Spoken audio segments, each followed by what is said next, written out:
Assalamualaikum warahmatullahi wabarakatuh. Bismillahirrahmanirrahim. Alhamdulillahirabbil alamin. Allahumma shalli wa sallim ala sayyidina Muhammadin wa ala alihi wa sahbihi ajma'in. Amma ba'du.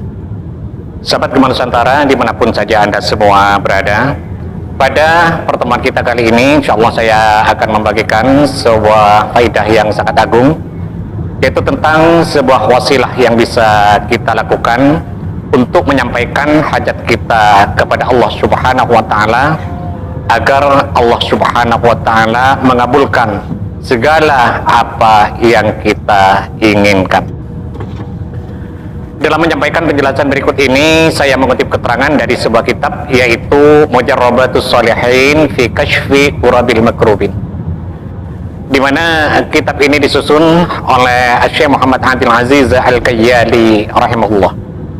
Dan semoga para sahabat yang mengamalkan bacaan ini senantiasa dalam lindungan Allah Subhanahu wa Ta'ala, dimurahkan rezekinya, dilunaskan semua hutang-hutangnya, dan dikabulkan segala hajatnya.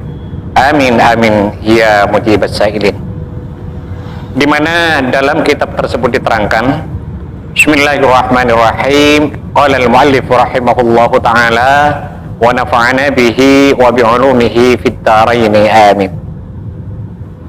Ani Ibnu Abbasin radhiyallahu ta'ala anhuma, diceritakan dari Imam Ibnu Abbas radhiyallahu ta'ala anhuma, annahu qala, sesungguhnya Ibnu Abbas itu berkata, man kanat lahu hajatun ilallahi ta'ala, barang siapa yang mempunyai hajat kepada Allah Subhanahu wa Ta'ala, misalnya ingin mengajukan sebuah permohonan dan lain sebagainya, ketika hal itu terjadi, falyakum fi maudhi'in la yarahu ahadun, maka hendaklah ia beribadah di tempat yang sepi, yang sunyi, yang sekiranya tidak terlihat oleh orang lain.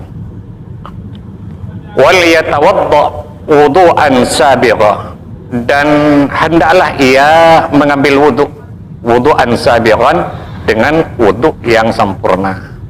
Kita bangun di waktu malam, kita ambil wudu yang baik, kita pergi ke tempat yang sepi, yang sunyi, yang sekiranya tidak terlihat oleh orang lain, misalnya seperti di musala atau di masjid atau di kamar yang sekiranya tidak ada orang lain lagi di situ. Wal yusalli arba'a raka'atin, dan hendaklah ia melakukan sholat sunat hajat sebanyak 4 rakaat. Usalli sunnatal hajati arba'a raka'atin billahi ta'ala. Ini sholat hajat 4 rakaat dengan 1 kali salam, tanpa melakukan tahiyat awal. Yaqra'u fi kulli raka'atin minha Fatihatal Kitab marratan. Tiap-tiap 1 rakaat dari 4 rakaat itu membaca Fatihah 1 kali. Wa qul huwallahu ahad fil ula asyran, dan pada rakaat pertama itu setelah Fatihah membaca surat Ikhlas sebanyak 10 kali. Wa fi tsaniyah 20, dan pada rakaat kedua setelah Al-Fatihah surat Ikhlasnya sebanyak 20 kali. Wa fi tsalitsati 30, dan pada rakaat ketiga setelah Al-Fatihah membaca surat Ikhlas sebanyak 30 kali. Wa fi rabi'ati 40, dan pada rakaat keempat setelah Al-Fatihah membaca surat Ikhlas sebanyak 40 kali. Jadi dalam 1 kali sholatan itu surat Ikhlasnya sebanyak 100 kali. Rakaat pertama 10, kedua 20, ketiga 30, keempat 40. Kemudian fa'idha faragha min sholatihi, setelah selesai melaksanakan sholat yang 4 rakaat itu, qara'a qul huwallahu ahad aydan 50 marratan, lalu membaca surat Ikhlas lagi sebanyak 50 kali. Wa shalla 'alan nabiyyi 70 marratan, dan membaca sholawat atas Nabi besar Muhammad sallallahu alaihi wasallam sebanyak 70 kali. Wala haula wala quwwata illa billahil aliyyil azim 70 marratan, dan membaca hauqalah atau la haula wala quwwata illa billahil aliyyil azim sebanyak 70 kali. Jadi setelah salam membaca surat Ikhlas 50, membaca sholawat 70, dan membaca la haula wala quwata illa billahil aliyyil azim sebanyak 70. Setelah itu tsumma yas'alullah ta'ala hajatahu, kemudian hendaklah ia berdoa kepada Allah Subhanahu wa ta'ala apa saja yang diinginkan, apa saja yang akan dimohonkan kepadanya. Dalam kitab ini diterangkan, fa in kana 'alaihi daynun qadallahu dainahu, jika yang bersangkutan sedang terlilit hutang misalnya, atau terjerat hutang yang besar, dan berdoa kepada Allah Subhanahu wa ta'ala pada waktu itu, mohon agar Allah segera melunasi hutang-hutangnya, maka Allah akan melunasinya. Artinya Allah akan memberikan kemudahan bagi yang bersangkutan untuk segera dapat melunasi hutang-hutangnya.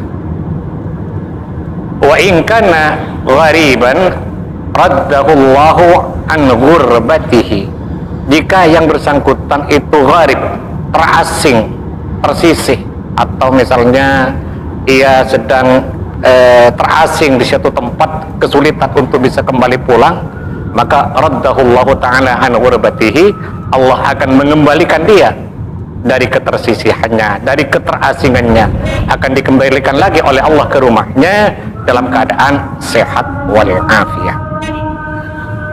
Wa in kana 'alaihi minadz-dzunubi ma qad balagha 'anana as-sama tsumma astaghfara rabbahu ghufira lahu, jika yang bersangkutan ini adalah seorang pendosa, artinya ia suka melakukan kesalahan-kesalahan, dosa-dosa, sehingga dosanya bertumpuk-tumpuk sampai setinggi langit misalnya, kemudian pada saat itu ia memohon ampun kepada Allah Subhanahu wa ta'ala dengan banyak membaca istighfar misalnya, maka Allah Subhanahu wa ta'ala akan mengampuninya. Wa illam yakun lahu waladun fayas'alullah ayyarzuqahu razaqahullah, jika yang bersangkutan belum mempunyai turunan, misalnya ia sudah menikah bertahun-tahun tapi Allah Subhanahu wa ta'ala belum memberikan dia keturunan, nah kita coba dengan wasilah seperti ini, kita berdoa kepada Allah pada waktu itu, mohon agar Allah memberinya keturunan, maka Allah akan mengijabahinya. Artinya Allah akan memberikan dia keturunan yang bagus, yang soleh dan solehah tentunya. Wa in da'ahu ajabahullahu ta'ala, jika ia berdoa kepada Allah Subhanahu wa ta'ala, minta apapun yang dia inginkan, ajabahullahu ta'ala, maka Allah akan mengijabahinya, akan mengabulkan doa-doanya, saking dari dahsyatnya ibadah yang kita lakukan. Jadi intinya orang yang melakukan ibadah dengan kaifiah seperti yang tadi saya terangkan, setidaknya di sini ada 5 faidah yang bisa kita dapatkan. Pertama, jika ia seorang yang sedang terlilit hutang, maka Allah akan melunasinya. Artinya Allah akan memberikan jalan kemudahan bagi yang bersangkutan untuk segera dapat melunasinya. Yang kedua, jika ia tersisih atau terasing, maka Allah akan mengembalikan yang bersangkutan itu ke rumahnya dalam keadaan selamat, atau ia akan diangkat derajatnya oleh Allah Subhanahu wa ta'ala sehingga ia akan menjadi seorang yang mulia. Yang ketiga, jika ia seorang pendosa, maka dosanya akan diampuni oleh Allah Subhanahu wa ta'ala. Yang keempat, jika yang bersangkutan belum dikaruniai turunan dan berdoa kepada Allah, mohon agar Allah berkenan memberikan keturunan, maka doa itu akan diijabah oleh Allah Subhanahu wa ta'ala. Dan yang kelima, segala apa yang dimohonkan kepada Allah, Allah Subhanahu wa ta'ala akan mengabulkannya atau akan mengijabahinya. Ini antara lain faidah dari ibadah yang kita lakukan. Sahabat Gema Nusantara, mungkin ini yang bisa saya sampaikan pada pertemuan kita kali ini. Mudah-mudahan ada manfaatnya dan semoga bisa menjadi amal jariah bagi saya. Amin amin ya mujibas sa'idin.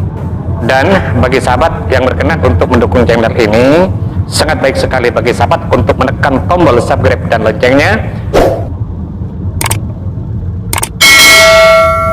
agar para sahabat tidak ketinggalan setiap update terbaru dari video yang ada di channel ini. Sekian, terima kasih. Wallahul muwaffiq ila aqwamit thoriq.